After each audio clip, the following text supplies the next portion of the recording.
Hello, and thank you for joining me today. Today we're going to talk about Jacob steals Esau's blessing.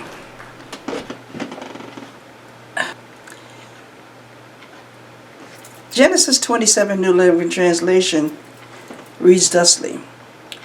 And one day when Isaac was old and turning blind, he called for Esau, his oldest son, and said, "My son." "Yes, father," Esau replied. "I am an old man now," Isaac said, "and I don't know when I may die. Take your bow and your quiver full of arrows and go out into the open country and hunt some wild game for me. Prepare my favorite dish and bring it here for me to eat. Then I will pronounce the blessing that belongs to you, my firstborn son, before I die."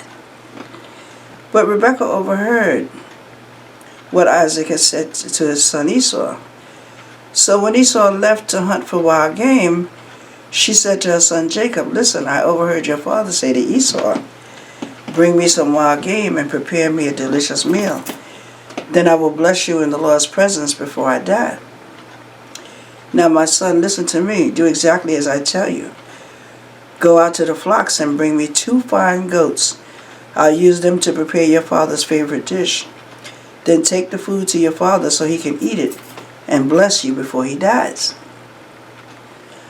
"But look," Jacob replied to Rebekah, "my brother Esau is a hairy man, and my skin is smooth. What if my father touches me? He'll see that I'm trying to trick him, and then he'll curse me instead of blessing me."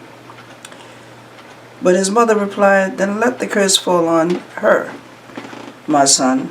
Just do what I tell you. Go out and get the goats for me."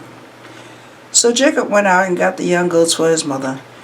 Rebekah took them and prepared a delicious meal just the way Isaac liked it. Then she took Esau's favorite clothes, which were there in the house, and gave them to her younger son Jacob. She covered his arms with the smooth part of his neck with the skin of the young goats.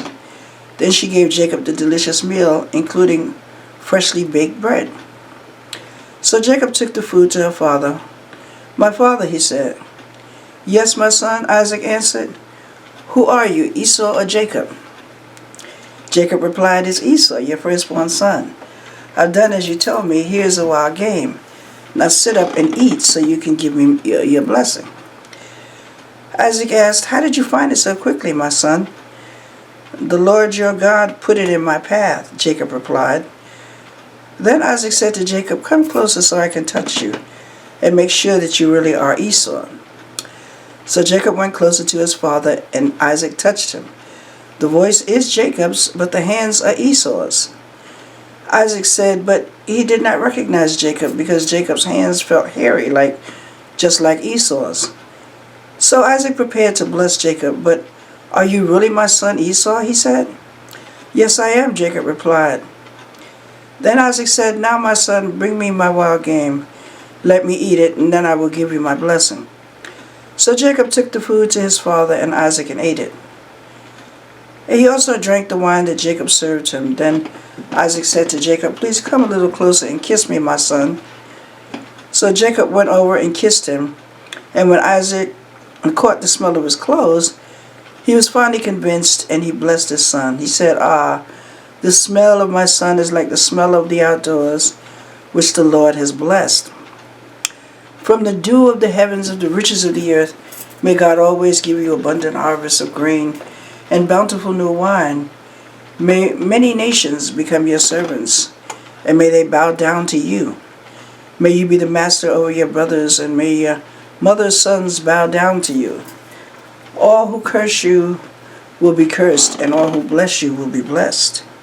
As soon as Isaac had finished blessing Jacob, and almost before Jacob had left his father, Esau returned from the hunt. Esau prepared a delicious meal and brought it to his father. And then he said, "Sit up, father, and eat my wild game, so you can give me your blessing." But Isaac asked him, "Who are you?" Esau replied, "It's your son, your firstborn son Esau." Isaac began to tremble uncontrollably and said, "Then who just served me wild game? I have already eaten it, and I blessed just before you came. And yes, that blessing must stand." When Esau heard his father's work, he let out a loud and bitter cry. "Oh, my father, what about me? Bless me too," he begged. But Isaac said, "Your brother was here, and he tricked me. He has taken away your blessing." Esau exclaimed, "No wonder his name is Jacob, for now he has cheated me twice. First he took my rights as the firstborn. Now he has stolen my blessing. Oh, haven't you saved even one blessing for me?" Isaac said to Esau, "I have made Jacob your master, and have declared that all his brothers will be his servants. I have guaranteed him abundance of grain and wine, which is left for me to give you, my son."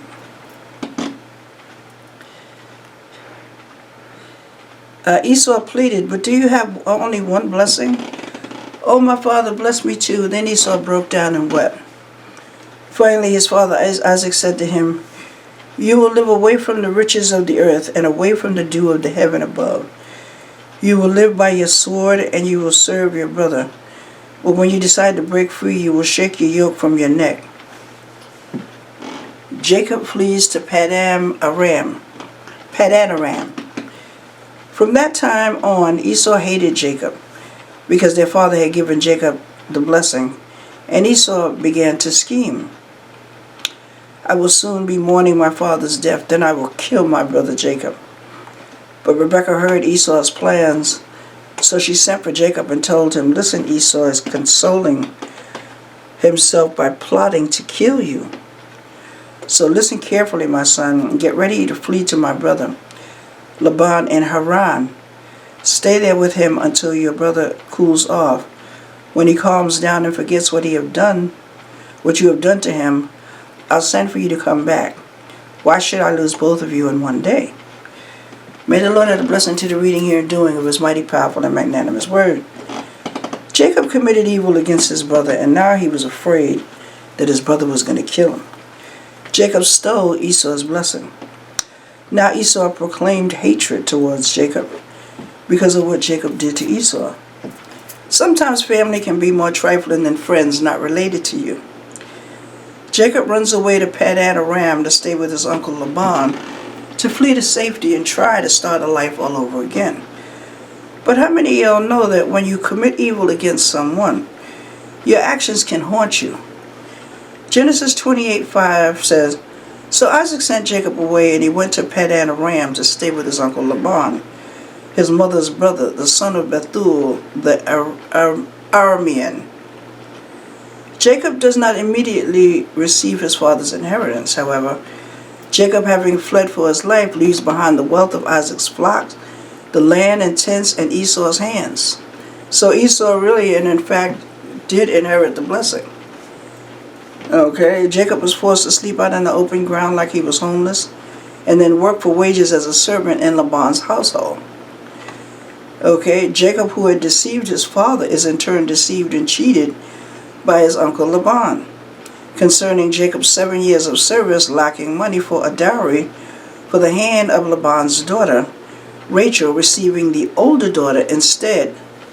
However, despite Laban, Jacob eventually becomes so rich as to inflame the jealousy of Laban and Laban's sons.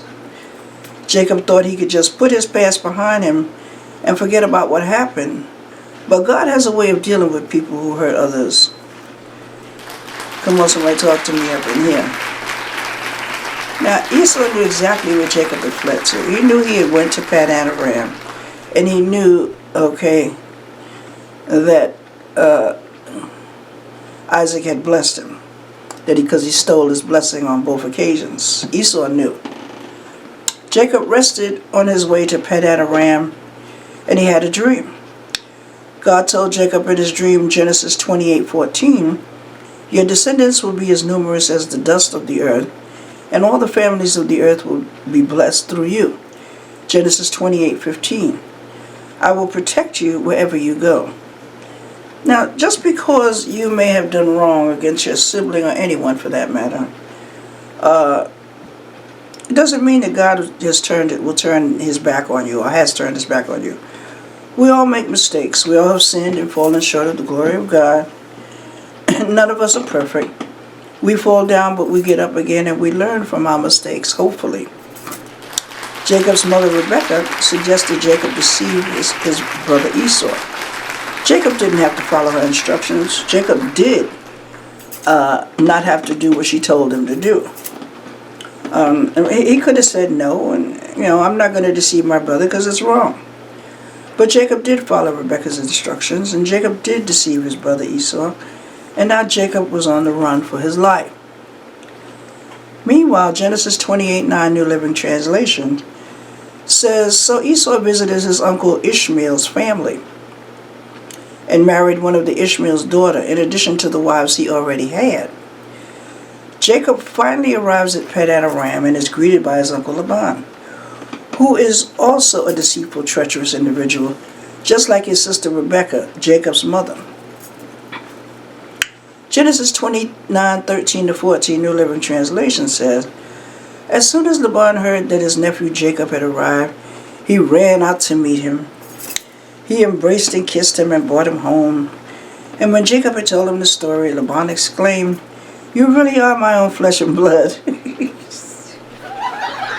Jacob was working for Laban for free for about a month.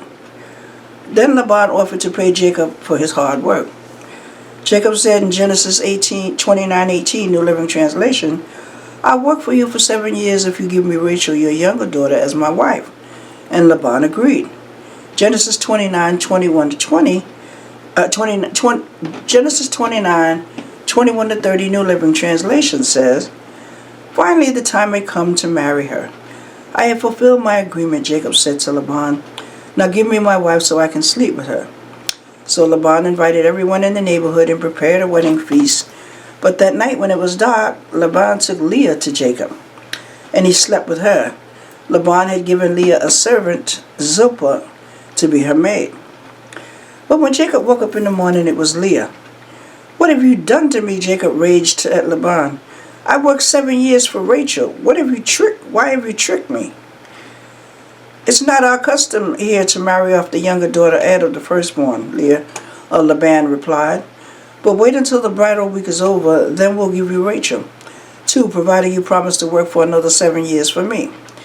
So Jacob agreed to work 7 more years. A week after Jacob had married Leah, Laban gave him Rachel. 2. Laban gave Rachel a servant, Bilhah, to be her maid. So Jacob slept with Rachel too, and he loved her much more than Leah. Then he stayed and worked for Laban for an additional 7 years. Jacob was deceived by Laban's other daughter, Leah, who according to scripture was cross-eyed. Instead of working for Uncle Laban 7 years, Jacob exhibited patience and worked 14 years to marry Rachel, the woman he really wanted. Jacob ended up marrying Leah and Rachel. But Jacob loved Rachel more than Leah. However, Rachel could not conceive children at first, but Leah could.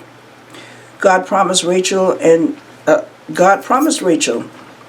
Jacob that Rachel would bear children, but instead of waiting on the promise and being patient, they took matters into their own hands. Jacob was a busy man. When one maid stopped bearing children, Jacob slept with the next one, and she bore children for him. That's how Jacob ended up with a bunch of trifling sons that threw Joseph and their own brother into the pit to kill him because he had a dream. Leah, Jacob's first wife, felt she wasn't being treated with respect by Jacob and thought that her 6th son would make her husband give her the respect she wanted. That didn't happen. Jacob still loved Rachel more than he loved Leah. Then in verse 22, Leah gives birth to a daughter. And it is then that God remembered Rachel's plight and answered her prayers by enabling her to have children. So she became pregnant and gave birth to a son, Joseph, and then to Benjamin. Jacob wanted to go back to his own country in verse 27, but Laban did not want him to leave. So once again, Laban tricked Jacob. Jacob wanted the goats that had spots on them as wages. Laban painted spots on the goats that did not have spots and mated them.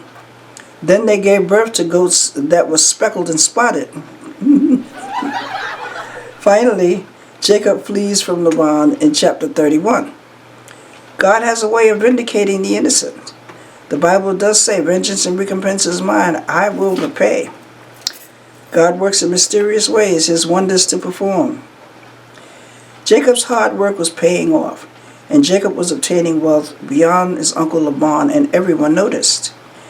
Genesis 31, 4-21 says, New Living Translation, "So Jacob called Rachel and Leah out of the field where he was watching his flock.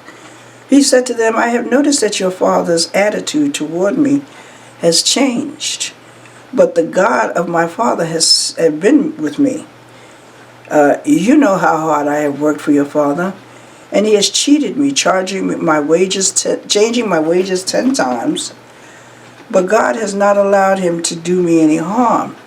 For if he said, the speckled animals will be your wages, the whole flock began to produce speckled young. And when he changed his mind and said, the striped animals will be your wages, then the whole flock produced striped young.'" You see how God works in mysterious ways? "In this way, God has taken your father's animals and given them to me. One time during the mating season, I had a dream and saw that the male goats mating with the females were streaked, speckled, and spotted. Then in my dream, the angel of God said to me, 'Jacob,' and I replied, 'Yes, here I am.' The angel said, 'Look up and you will see that only the streaked, speckled, and spotted mates are mating with the females in your flock. For I have seen how Laban has treated you. I am the God who appeared to you at Bethel, the place where you anointed the pillar of stone and made your vow to me. Now get ready and leave this country and return to the land of your birth.' Rachel and Leah responded, 'That's fine with us. We won't inherit any of our father's wealth anyway. He has reduced our rights to those of foreign women. And after he sold us, he wasted the money you paid him for us. All the wealth God has given you from our father legally belongs to us and our children. So go ahead and do whatever God has told you.' So Jacob put his wives and his children in camels, and he drove all of his livestock in front of him.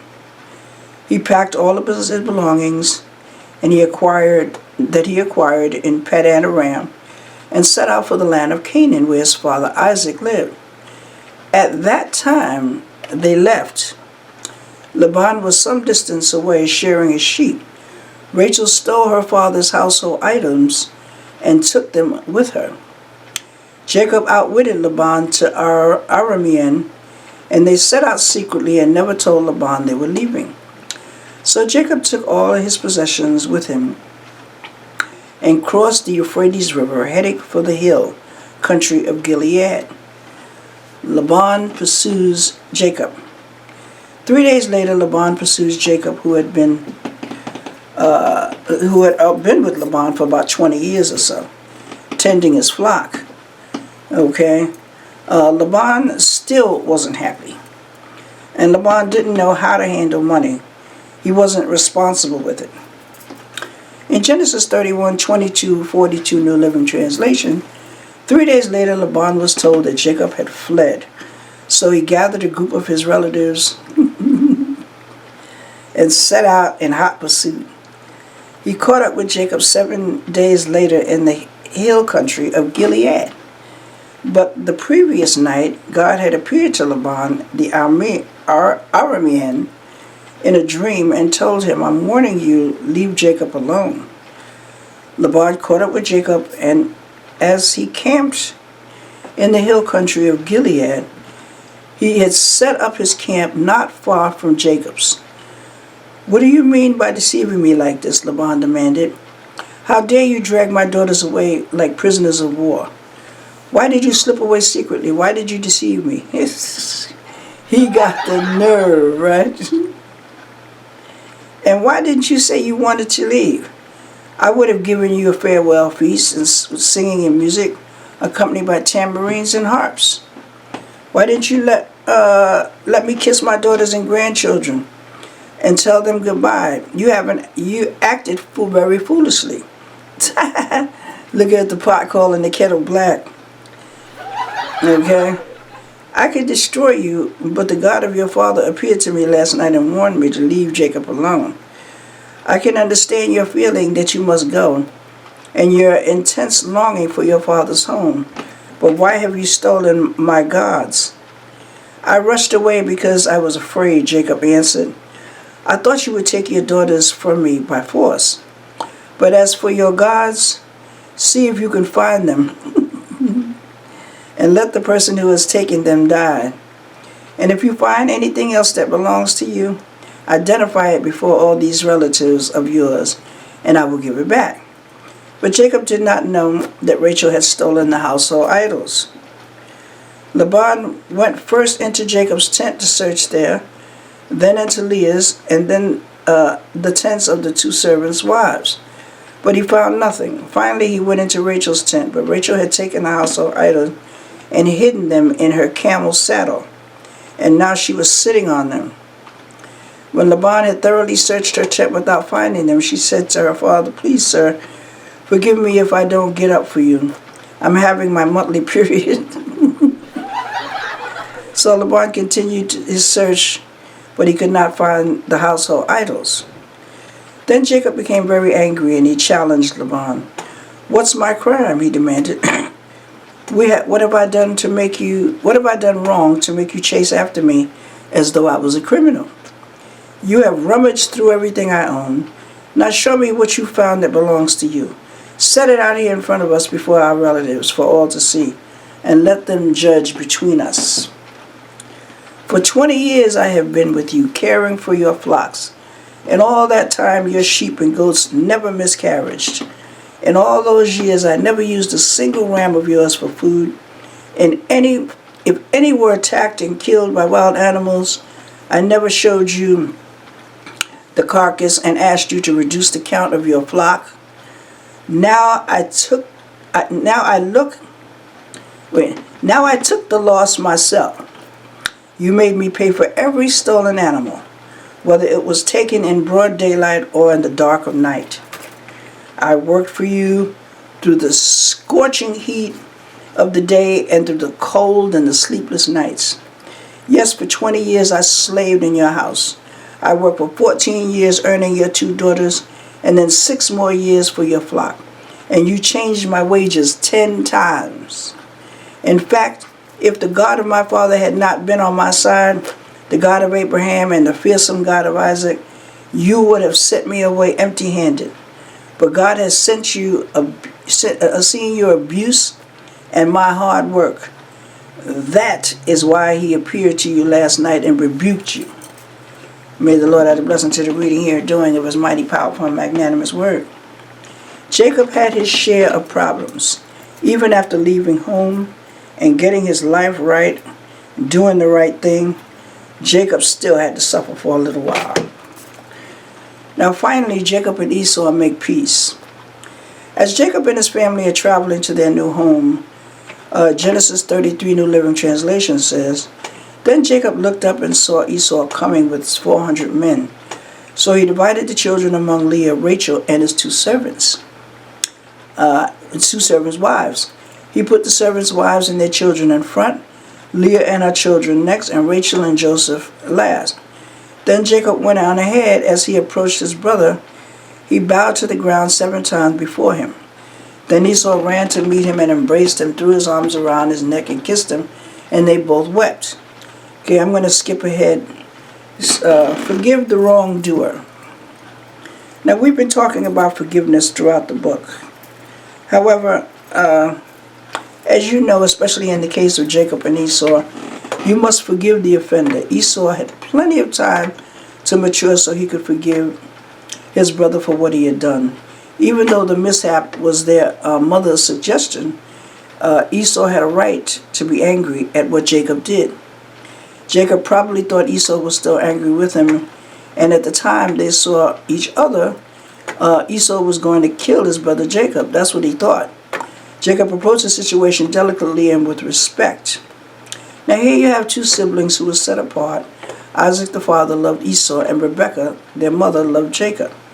But Esau had not always been made the right choices. Rebekah knew he was not worthy. He had rejected the teachings of his parents by marrying a daughter of the Canaanites. Rebekah knew by inspiration that Jacob should receive the birthright blessing.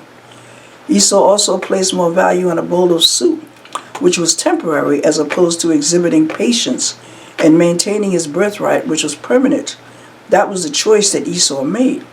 Now, as we sometimes do when we place more value on things that are temporary, that can be seen rather than by placing value on the unseen, which lasts to eternity, you may have to wait a little longer for that which is unseen by waiting for its weight in gold. Okay, 2 Corinthians 4:16-18 says, for which cause we faint not, but though our outward man perish, yet our inward man is being renewed day by day. Okay, Esau should have gone to God before deciding. God would have given Esau the strength to withstand selling his birthright for a bowl of soup. So often we make permanent decisions for temporary situations like Esau did, which cost him dearly. Esau placed more value on satisfying his hunger than on the blessing and covenants of his birthright, the right to be recognized as firstborn. And Esau agreed. The birthright, Bakora, has to do with both position and inheritance. By birthright, the firstborn son inherited the leadership of the family and the judicial authority of his father. In addition, Esau's life wasn't in danger, yet he says, what good is a birthright if he's dead? He wasn't going to die from hunger. Nevertheless, Esau surprised Jacob by forgiving him, but God's forgiveness for us is much greater. God's unfailing love always allows for forgiveness for our sins. In the Gospel of Mark's account of the Great Commission, Jesus stated that one of the signs to follow believers in him would be healing after the laying of hands in the 5th chapter. Well, I'm going to conclude with that. You can always get the book for the details. Okay, the book will be available soon. Okay, and don't know if this will be enough for a part 2 or not. But if it is, we'll do a part 2 next week.